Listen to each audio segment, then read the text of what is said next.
The C-130 bucked hard against the wind shear, a final, graceless shudder before its tires screeched against the ice-etched tarmac. The ramp lowered with a hydraulic groan, revealing a world of brutalist white. Snow, sky, and the gray concrete of the installation bled into one another under a flat, unforgiving light. This was Site Kilo 7, the U.S. Air Force's most remote listening post, a lonely steel tooth jabbed into the spine of the Alaskan range. A woman descended the ramp, pulling the collar of her plain, dark blue flight jacket tighter against the wind's icy talons. She carried a single, heavy-duty Pelican case, its latches cinched tight. She was of an age that was hard to place. Her face was lined with the fine etchings of time and sun, but her eyes, a pale, clear gray, were sharp and missed nothing. Her hair, streaked with silver, was pulled back in a severe, practical knot. She wore no insignia, no rank, nothing to distinguish her from a civilian contractor or a mid-level bureaucrat on a pointless inspection tour. Waiting at the edge of the tarmac was a young Air Force sergeant, his breath pluming in the frigid air. He stomped his feet, the picture of resentful duty. Beside him, a Humvee idled, its engine a low growl against the screaming wind. The sergeant, his name tag reading Tanaka, gave her a once-over that was less an appraisal and more a dismissal.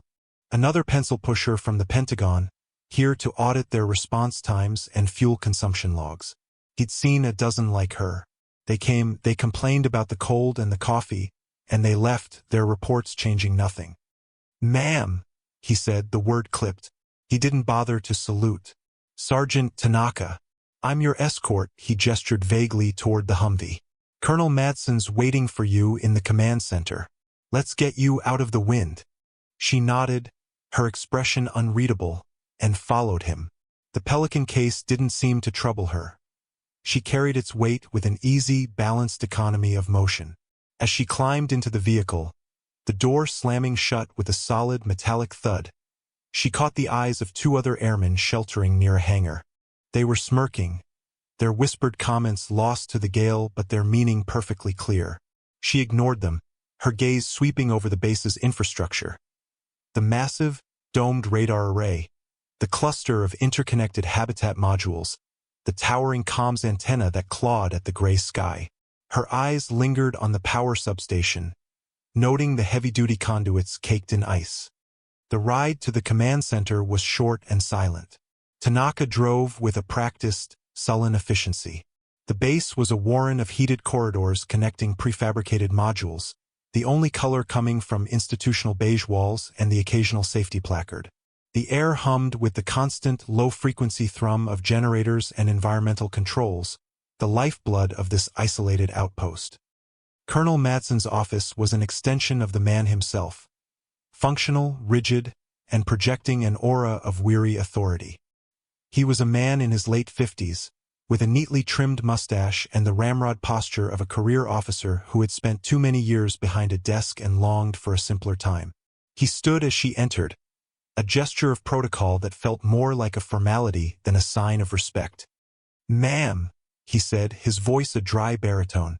"Colonel Madsen, welcome to Kilo 7. I trust your flight was tolerable." "It got me here, Colonel," she replied, her voice low and even. She placed her Pelican case on the floor beside her chair. "Thank you for seeing me." "Of course," Madsen said, settling back into his chair. He steepled his fingers, his eyes flicking from her face to the nondescript flight suit. "Your directive from Stratcom was a bit vague. Comprehensive Systems Resilience Audit. That can mean a lot of things. We run diagnostics daily. Our uptime is 99.8%. I can have my people print out any report you need." He was trying to be helpful in a way that clearly communicated he found her presence an utter waste of his time. "I prefer a hands-on approach," she said, her gaze steady. "I'll need unrestricted access. Power conduits, life support, comms relays, generator housing. The nuts and bolts." Madsen's eyebrow twitched. "My technicians are perfectly capable, ma'am. This is a highly sensitive facility. We can't have civilians poking around in critical systems." "I'm not a civilian, Colonel." He paused, waiting for her to elaborate. She didn't. The silence stretched, thick with unspoken challenge. Matson sighed, a soft exhalation of impatience. This was going to be difficult. He glanced toward the door where Sergeant Tanaka was still standing, waiting to be dismissed. "Tanaka," he ordered, "you'll continue as our guest's escort. Get her a security pass and show her wherever she wants to go." Within reason, the last two words were a clear instruction to the sergeant. Manage her, contain her, and keep her out of the real machinery. "Yes, sir," Tanaka said, a flicker of amusement in his eyes. "Babysitting duty. Fantastic." He turned to the woman. "This way, ma'am." As she followed him out into the corridor, Tanaka couldn't resist. He'd been stuck on this frozen rock for 2 years, and small rebellions were the only thing that kept the monotony at bay. He fell into step beside her, his demeanor deliberately casual, a subtle breach of protocol when addressing a visiting official, however unimportant she seemed. "So," he began, a folksy, almost condescending tone in his voice. "Big audit, huh? Must be important sending you all the way out here. What's your specialty? Accounting? Logistics?" She didn't answer, her eyes scanning the junction boxes and cable trays that ran along the ceiling. He pressed on, the smirk audible in his voice now. "Look, no offense, ma'am, but we're all military here. We speak in rank. It just makes things easier. You've got us at a disadvantage. I'm a sergeant. The old man in there is a colonel. What about you? What do we call you?" "Deputy Assistant Director of Paperwork." His joke hung in the sterile air. He expected a flustered response, a defensive clarification of her GS rating, something that would confirm his assessment of her as a powerless bureaucrat. The woman stopped. She turned to face him, her movement precise and deliberate. The corridor was empty, the hum of the station's ventilation the only sound. Her pale gray eyes met his, and for the first time, Tanaka felt a prickle of unease. There was a stillness in her gaze, a depth he hadn't anticipated. It was like looking into the cold, calm water of a deep lake. "My rank," she said, her voice quiet but carrying an impossible weight, "is Admiral." Tanaka's smirk froze on his face. He blinked. It had to be a joke, a dry, sarcastic retort to his own flippancy. An admiral? Here? Dressed like a maintenance worker? No stars, no gold braid, no entourage. It was absurd. He let out a short, nervous laugh. "Right? An admiral. And I'm the chief of staff. Seriously, though?" Her expression didn't change. She held his gaze, her silence more potent than any shout. In that silence, Tanaka's certainty began to crumble. He saw the faint, lattice scars around her left eye, scars he hadn't noticed before. He saw the way she stood, perfectly balanced, her hands relaxed but ready. It wasn't the posture of a bureaucrat.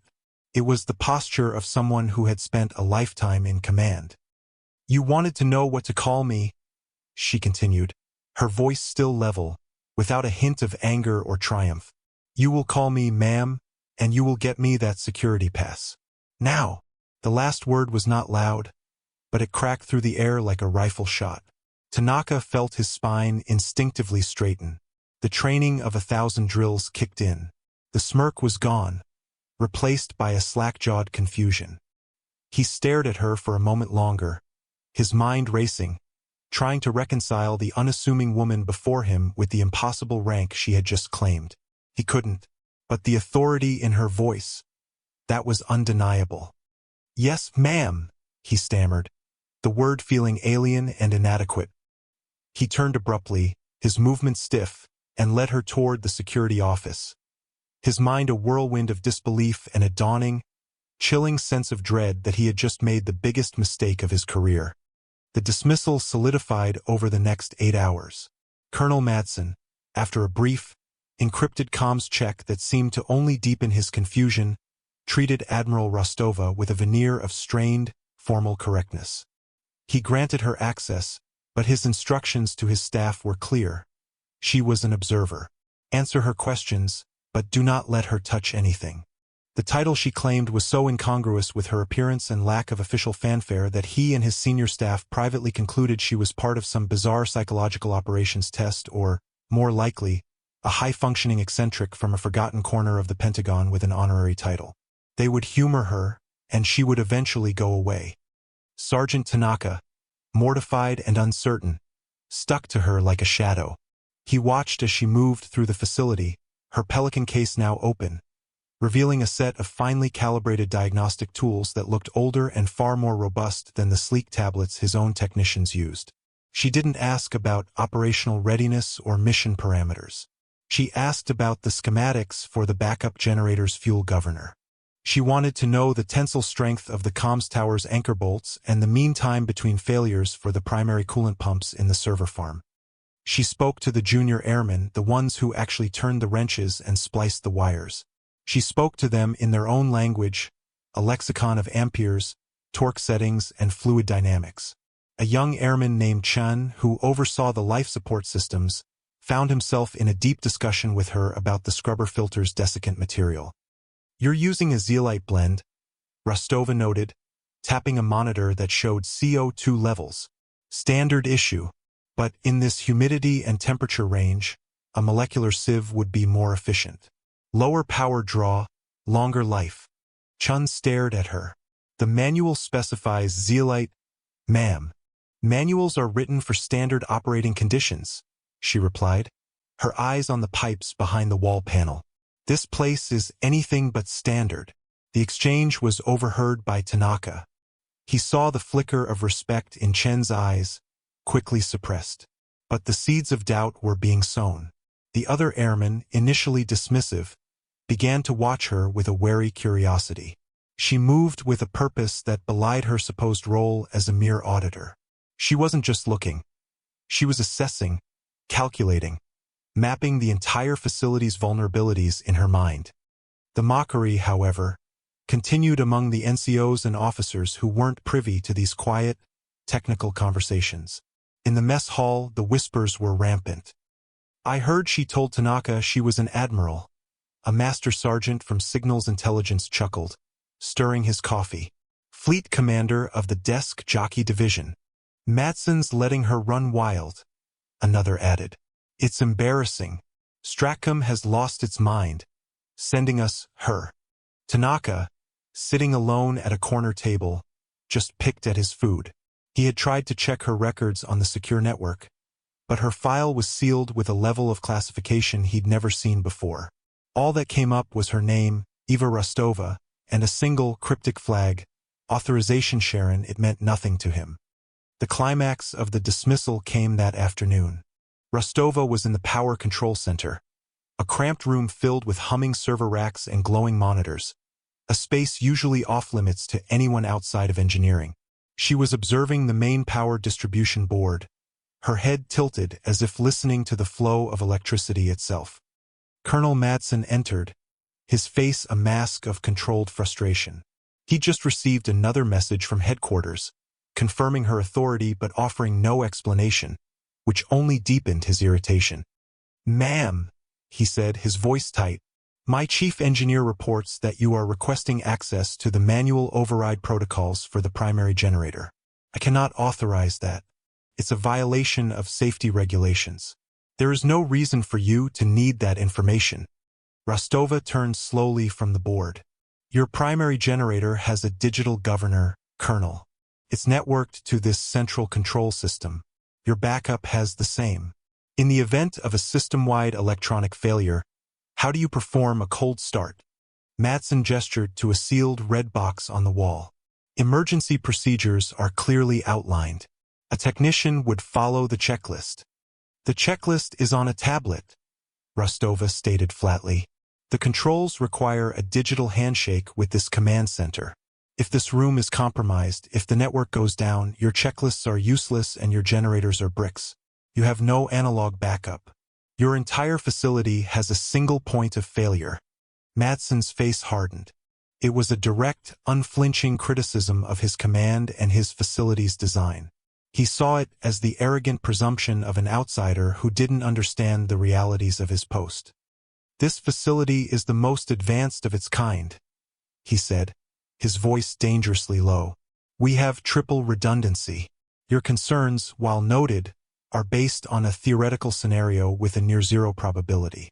I would appreciate it if you would confine your audit to the reports and data we provide." It was a command dressed as a request. He was pulling rank, asserting his authority as the commander of the installation. He was putting the strange woman from Stratcom back in her box.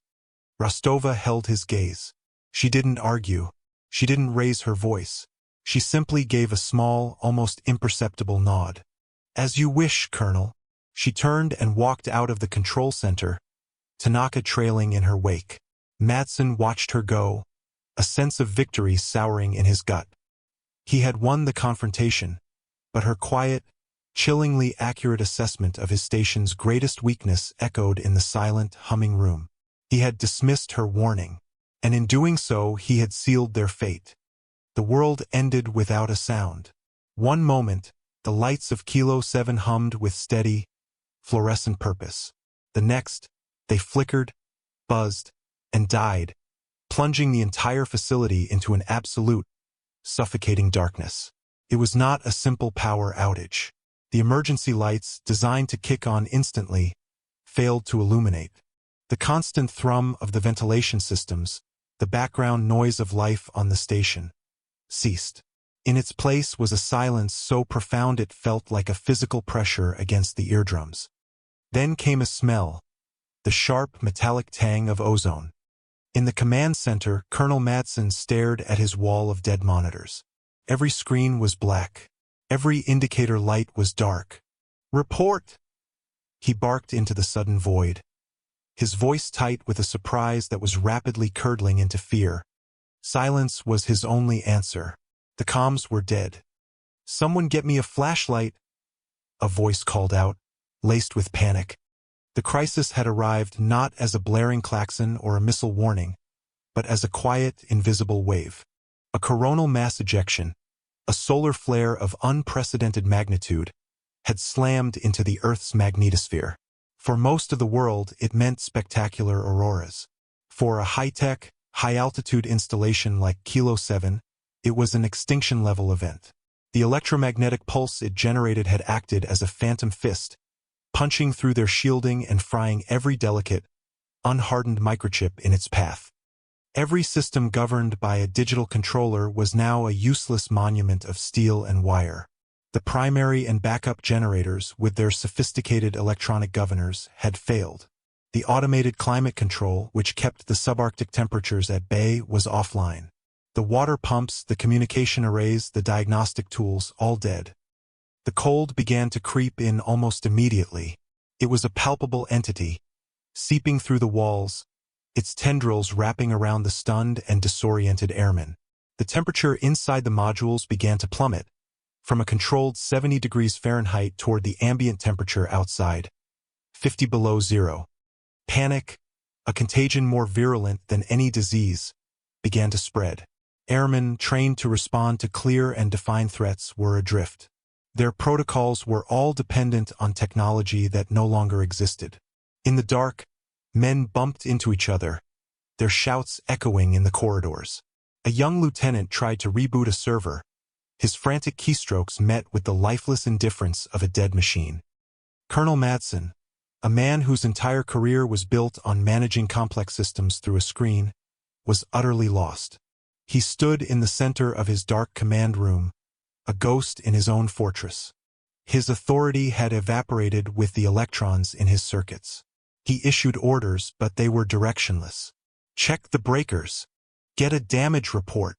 Someone try the satellite phone." His voice was sharp, but it was the brittle sharpness of a man on the verge of breaking. Tanaka was in a service corridor with Rostova when the pulse hit. They had been examining the main water reclamation unit. The lights went out, the pumps died, and the corridor was plunged into a blackness deeper than any night he had ever known. He fumbled for the tactical flashlight on his belt, his heart hammering against his ribs. He clicked it on, the powerful beam cutting a shaky tunnel through the darkness. He swung the light toward Rostova. She hadn't moved. She stood perfectly still, her head cocked, listening to the station's dying groans. There was no panic in her eyes, no fear. There was only a profound, unnerving calm. It was the calm of a person who had not just anticipated the storm, but had lived through 100 of them. "MP," she said, her voice cutting through his rising fear. It wasn't a question. It was a diagnosis. "Solar flare. A big 1 inch. What do we do?" Tanaka asked, his voice trembling slightly. He, a trained non-commissioned officer, was asking a supposed bureaucrat for orders. The absurdity of it didn't even register. Rostova's gray eyes seemed to gather the sparse light from his flashlight. "The cold will be our first enemy. It will kill us before thirst or hunger. The second will be panic. It will kill us faster." She looked down the dark corridor. "Colonel Madsen has lost control. His systems are gone, and he doesn't know how to function without them." She unzipped her flight jacket. Underneath, she wore a simple, dark gray thermal shirt. Tucked into her belt was a multi-tool and a small, ruggedized flashlight of her own, which she now clicked on. The beam was steady, focused. "The station has 3 diesel generators," she said, her voice methodical, a lecture in the face of apocalypse. "The primary, the backup, and an auxiliary. The auxiliary is older. A different model. It's for the deep well pump and the emergency heating coils in the fuel depot." "Is it on the same digital control network as the others?" Tanaka had to think. His mind, clouded with fear, struggled to access the information. No, I don't think so. It's a closed system. Standalone. We only test it manually once a month." A flicker of something, not hope, but grim purpose, passed through Rostova's eyes. "Then that's where we begin." She turned and started moving down the corridor, her steps sure and steady in the dark. Tanaka, clutching his flashlight like a talisman, followed her. As they moved through the silent, freezing base, they saw the evidence of the growing chaos. Men were shouting, arguing. A crash echoed from the direction of the medical bay. The carefully ordered world of Kilo 7 had fractured, and its occupants were falling into the cracks. They passed the command center. Through the viewport, Tanaka could see the faint, moving beams of several flashlights. He saw Colonel Madsen's silhouette, pacing back and forth, a man besieged by an enemy he couldn't see and didn't know how to fight. He was giving orders to ghosts. Rostova didn't even glance inside. Her focus was absolute.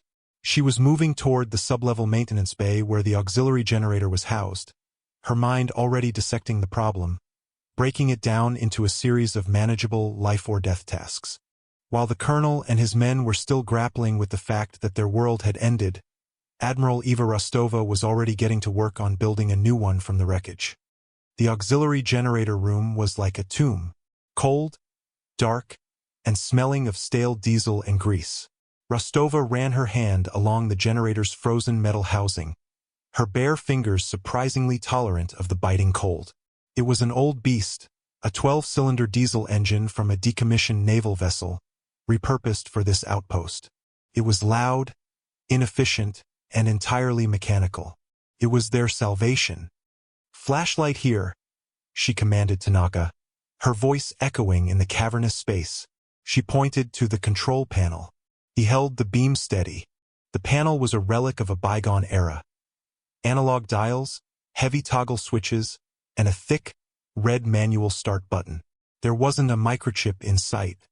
"It's dead," Tanaka said, stating the obvious. "The starter battery must have been fried like everything else." "The battery is for convenience," Rostova said, pulling the multi-tool from her belt. She began to expertly unscrew the panel's cover. "We don't have time for convenience." Inside, a web of thick, color-coded wires and relays was revealed. Her fingers, nimble despite the cold, began to trace the connections, her lips moving silently as she recited a mental schematic. "The starter motor needs 24 volts. The station's emergency battery packs are in the comms center. They're shielded, but the charging regulators will be fused. The batteries themselves, however, they might still hold a charge." She looked at Tanaka. "Go to the comms center. Second floor, east wing. Find the battery array. They're heavy, sealed lead-acid units. Ignore the main terminals. Find the direct cell access ports. You'll need a wrench. Bring me 2 of them. And find any heavy-gauge copper wire you can. Jumper cables, welding leads, grounding wires from the server racks. Anything. Move. The order was so clear, so direct, that Tanaka didn't hesitate. He was a sergeant again with a mission. He sprinted from the room, his flashlight beam bouncing off the dark walls. Left alone, Rostova worked by the light of her own small beam. She opened her Pelican case. Inside, nestled in custom foam, were not the tools of an auditor, but of a master mechanic and electrician. A high-end multimeter, insulated wrenches, a roll of vulcanizing rubber tape, a hand-cranked electrical charge generator. She was a one-woman disaster recovery team. She worked with a focused, methodical grace. Every movement was precise, economical. There was no wasted effort. She bypassed the fried starter solenoid, rerouting the connection to 2 thick bolts she exposed, creating a crude but effective set of terminals.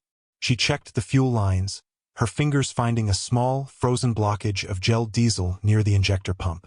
Without complaint, she placed her bare hands over the metal pipe, transferring her own body heat to the frozen line, patiently waiting until she felt the blockage begin to dissolve. The pain must have been immense, but her face remained a mask of concentration. Tanaka returned, breathless, dragging 2 massive batteries and a coil of thick orange welding cable. 2 other airmen were with him, Chun from life support and a young woman named Davies, a satellite imagery analyst. They looked terrified, but seeing Tanaka following the quiet woman's orders had given them a sliver of hope to cling to. "Ma'am," Tanaka panted, "we found these." Rostova didn't praise him. She simply nodded. "Davies, hold the light. Steady. Chun, check the air intake vent. It's probably iced over. Clear it. Tanaka, strip the ends of that cable." For the next hour, the 4 of them worked under her quiet, direct command. She was the brain and they were her hands. She turned the complex, overwhelming catastrophe into a series of simple, achievable tasks. She didn't raise her voice. She didn't need to. Her authority was absolute, derived not from a rank she wore on her collar, but from the palpable, undeniable competence she radiated. The airmen, who hours ago had been snickering at her, now followed her instructions with a desperate, focused intensity. They were no longer Air Force personnel. They were survivors, and she was their leader. "Connect the leads," she said finally, pointing to the terminals she had fashioned. "Positive to positive, negative to the engine block. When I give the word, connect the final lead. There will be a significant spark. Do not pull away." Tanaka took a deep breath, his hands shaking from cold and adrenaline. He held the heavy copper clamp. Rostova moved to the fuel pump and primed it manually, the rhythmic squeak of the hand pump echoing in the silence. She then cracked open an injector line to bleed the air out. Diesel fuel, smelling sharp and pure, trickled onto the floor. She tightened it back up. "Ready," she said, her voice calm. "Now, Tanaka." He jammed the clamp onto the engine block. A brilliant blue-white arc of electricity erupted, illuminating the room in a flash of lightning. The starter motor gave a tortured groan, and the massive diesel engine coughed once, twice, then roared to life with a deafening, shuddering explosion of sound and smoke. For the first time in an hour, there was light that wasn't from a flashlight. The generator's own instrument panel flickered on, its analog needles quivering. Power. They had power. Chun and Davies whooped with joy, their voices barely audible over the engine's roar. Tanaka just stared, his face lit by the warm glow of the gauges, looking at Rostova with an expression of pure, unadulterated awe. But she wasn't celebrating. She was already moving, her eyes on the main distribution panel. "This generator isn't on the main grid," she shouted over the noise.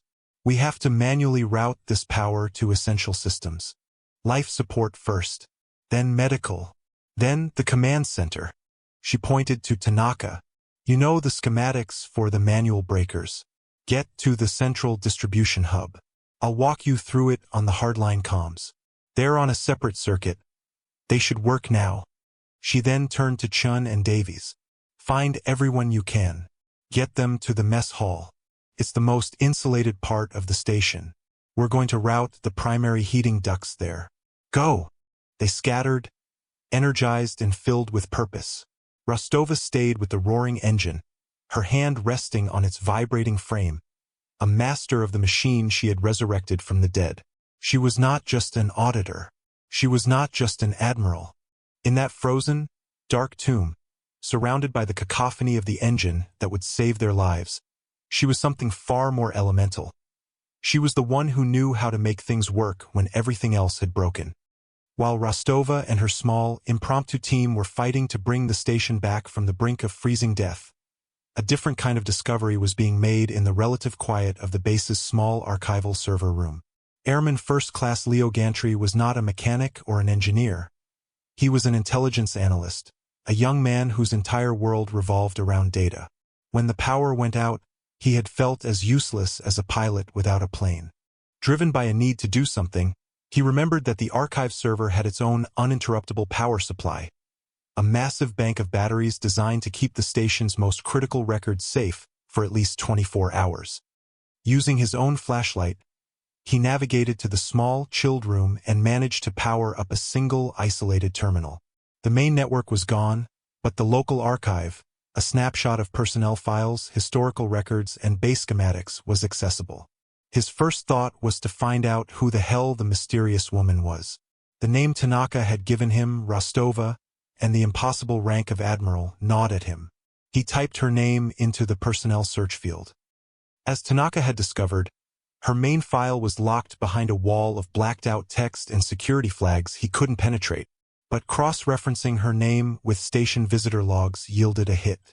A single, unredacted entry from a logistics manifest 20 years prior. It listed a delivery of specialized cold-weather survival gear to a forward operating base. The authorizing officer for the transfer was a Navy lieutenant named Eva Rostova. Attached to the entry was a grainy, scanned photograph. It was her younger, her face leaner and harder, but the same calm, penetrating gray eyes were unmistakable. Her call sign was listed next to her name, Sharon. The name meant something to Gantry. It was a fragment of a story he'd heard from an old instructor at tech school, a piece of institutional lore that was almost a ghost story. Sharon, the ferryman of the dead. It was the call sign of a pilot from the Aleutian border skirmishes, a brutal, undeclared conflict fought in the frozen seas and islands between Alaska and Russia decades ago. The stories were legendary, whispered in bars and training barracks. Gantry's fingers flew across the keyboard, his search now more focused. He wasn't looking for a personnel file anymore. He was looking for history. He cross-referenced the call sign with after-action reports from that era. Redactions and classified markers littered the files, but he found fragments, mentions in declassified summaries. A pilot, shot down in a prototype stealth reconnaissance craft deep over contested territory. Presumed killed in action. Then, 6 weeks later, she walked out of the wilderness and back across the border, having not only survived but having mapped enemy radar installations and sabotaged their supply lines on her way out. She had used salvaged parts from her own wrecked aircraft and scavenged enemy equipment to survive and fight. The reports praised her unconventional engineering aptitude and extreme resilience under catastrophic conditions. He kept digging, the pieces clicking into place. After her return, she was pulled from flight duty. Her skills were deemed too valuable to risk in a cockpit. She was fast-tracked, her career taking a sharp turn into special projects and resilience planning. She became the Navy's go-to officer for when things went completely, irrecoverably wrong. The one they sent in before a disaster to see how a system would truly break, and the one they sent in after to put it back together. She wasn't an auditor. She was a stress test in human form. Her systems resilience audit of Kilo 7 wasn't a bureaucratic exercise. She had been sent there to see if they would survive the very event that was now unfolding around them. The final piece of the puzzle slid into place when he found a cross-service commendation summary. There it was, in black and white, for actions above and beyond the call of duty. Promotion to the rank of Rear Admiral. Command of the Pacific Fleet's Expeditionary Task Force. The date was from 5 years ago. She had been promoted again since then. She hadn't been lying. She was an admiral, a fleet commander. Gantry leaned back in his chair, the cold of the room forgotten. He felt a profound chill that had nothing to do with the temperature. The woman who had been mocked as a paper pusher, the quiet figure in the plain flight suit, was a living legend. Sharon, the ferryman. She didn't just ferry the dead. She brought people back from the brink of it. He knew he had to tell someone. He grabbed his radio, a short-range, battery-operated unit used for internal maintenance. The main comms were down, but the local channels might work now that some power was being restored. "This is Gantry in the archive room. Is anyone on this net?" he asked, his voice shaking slightly. A crackle of static, then Tanaka's voice came through, strained and breathless. "Tanaka here. I read you, Gantry. What is it?" "We're a little busy." He was in the main power junction, sweat and grime on his face, following Rostova's clear instructions over a hardline phone as he manually threw massive, sparking breakers to redirect power. "The visitor, Rostova," Gantry said. "I found out who she is." "We know who she is," Tanaka grunted, straining against a heavy lever. "She's the only reason we're not all popsicles right now." "No, you don't understand," Gantry insisted, his words tumbling out. Her call sign was Sharon. There was a pause on the other end, the only sound being Tanaka's heavy breathing and the hum of newly routed power. The name, spoken aloud, seemed to hang in the air. Tanaka had heard the stories too. Every service member had. "She was a pilot in the Aleutian conflict," Gantry continued, his voice low and intense. "Shot down. Survived for 6 weeks behind the lines. She's a legend, a ghost. They send her in to break things to see how they hold up. The audit, it was a cover. She's an expert in catastrophic failure." He took a shaky breath. "Tanaka, she's a full admiral. She commands a fleet." In the cavernous, cold junction, surrounded by the raw, untamed power he was wrestling into submission, Sergeant Kento Tanaka slowly lowered the phone. He looked at the grease on his hands, at the massive, archaic machinery around him. He thought of her quiet confidence, her unnerving calm, the way her hands moved with such purpose. He remembered the condescending smirk on his own face when he'd asked for her rank. A wave of shame so profound it was nauseating washed over him. He hadn't just been insubordinate to a superior officer. He had mocked a hero. He had dismissed the one person on the entire continent who could save them. He looked back at the breaker he needed to throw, his movements now filled with a new, solemn reverence. He was no longer just following orders. He was serving under a command he was not worthy of. Word of Rostova's identity spread through the surviving airmen like a current. Gantry's discovery, passed from radio to radio, from one shivering group to another, transformed their perception of the events unfolding. The quiet, unassuming woman was no longer a mystery. She was a legend. Sharon. The name itself carried a weight that settled over the beleaguered crew, replacing their panic with a fragile, but growing, sense of awe. The mess hall, now the designated sanctuary, was a scene of organized chaos turned order. Rostova had routed power from the auxiliary generator to 2 of the main heating units, and a steady, life-giving warmth was slowly pushing back the deadly cold. Davies and Chun, acting as her lieutenants, were organizing the personnel, conducting head counts, and rationing emergency supplies. When Rostova finally entered the mess hall, hours after starting the generator, a hush fell over the assembled group. She was covered in grease and soot, her silver-streaked hair matted with sweat despite the cold. She moved with a weary stiffness, but her eyes were still sharp, still assessing. She carried a schematic diagram in one hand, which she spread out on a table. No one spoke. The master sergeant from Signals Intelligence, the one who had joked about her being commander of the desk jockey division, stared at his boots, his face flushed with shame. The other airmen, the ones who had smirked and whispered, now watched her with a reverence usually reserved for visiting generals. They saw her not as a bureaucrat, but as the architect of their survival. Colonel Madsen arrived a few minutes later. He had been a ghost in his own command center, a helpless witness to his facility's collapse and Rostova's subsequent resurrection of it. His uniform was still immaculate, a stark contrast to her disheveled, grease-stained appearance. He looked like a man who had just woken from a long, terrible dream. He had seen his high-tech command reduced to scrap metal and his own authority rendered meaningless. He had failed the ultimate test, while the woman he had dismissed had passed it with an effortless, terrifying competence. He walked through the crowded room, the airmen parting before him. He stopped in front of the table where Rostova was studying the schematics, tracing power lines with a grimy finger. For a long moment he said nothing.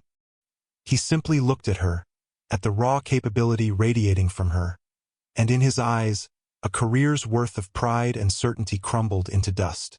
He had commanded a fortress of technology. She commanded the fundamental principles of survival itself. He cleared his throat. "Admiral," he said. The word was not a question.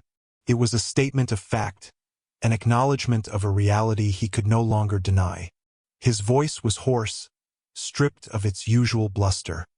Rostova looked up from the schematics, her gray eyes meeting his. She didn't gloat. She didn't say, "I told you so." She simply waited. Madsen picked up a metal mug, went to the emergency water heater, now bubbling away thanks to her work, and poured a cup of instant coffee.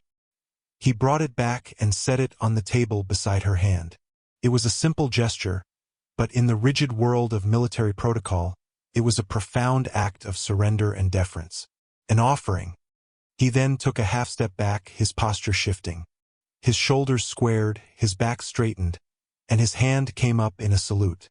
It was not the perfunctory gesture he had omitted upon her arrival. This salute was razor-sharp, textbook perfect, delivered with an intensity that vibrated in the silent room. It was a salute of absolute, unconditional respect. The kind a soldier gives not just to a superior officer, but to a true commander. "Ma'am," he said, his voice firm and clear, imbued with a conviction it had lacked since the power failed. "Your orders." Around the room the effect was electric. Sergeant Tanaka, who had just come in from his work at the power junction, saw the exchange. His own posture straightened, and he, too, rendered a sharp salute. One by one, every man and woman in the room, from the lowest airman to the highest-ranking officer present, rose to their feet. A forest of hands went up in salute, a silent, unified chorus of respect for the woman in the dirty flight suit. Rostova looked from Madsen's face to the faces of the others. She held their gaze for a moment, a silent acknowledgement passing between them. Then, she gave a slow, deliberate nod. She did not return the salute. Instead, she picked up the warm mug of coffee, took a sip, and turned her attention back to the schematics on the table. "The main comms array is fried," she said, her voice cutting through the reverent silence, already focused on the next problem. "But the dish itself is intact. The analog transceivers in the auxiliary shed might be salvageable." "Davies," she called out, not looking up, "you know satellite trajectories. Gantry, I need the frequency tables for military weather satellites. We're going to build a new radio." The salutes were held for a moment longer, then slowly, one by one, they were dropped. The airmen did not sit back down. They crowded around the table, ready for their next set of impossible tasks, their faith absolute, their respect earned in the darkness and the cold, and now forged in the light of a single indomitable will. The blizzard broke with the dawn. A pale, watery sunlight filtered through the command center's viewport, illuminating a world scoured clean by the storm. The wind had died down, leaving behind a profound silence, broken only by the steady, reassuring roar of the auxiliary generator. The base was a crippled but living thing, its heart manually restarted, its circulation painstakingly rerouted by a master surgeon.